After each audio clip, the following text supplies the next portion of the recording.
ধরতে গেলে 2.5 half KG মাছ। প্রতিদিন কি মানেন আপনি মাছ? হ্যাঁ হ্যাঁ, হ্যাঁ, এটা কি বিক্রির জন্য নাকি? বিক্রি করি স্যার।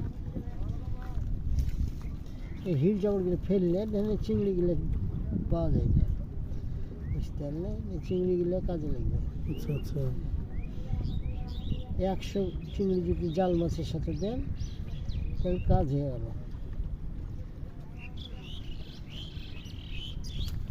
বাঁচতে হবে। দেখি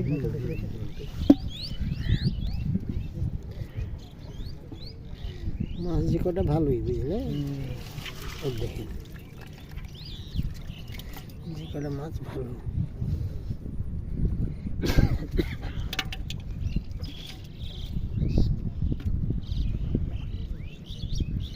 আপনার বাসা কোথায়? অনেক ধরনের মাছই আছে এখানে না? হ্যাঁ, 12 রকমের, 12 মিশালি। চিংড়ি থেকে, চান্দা থেকে,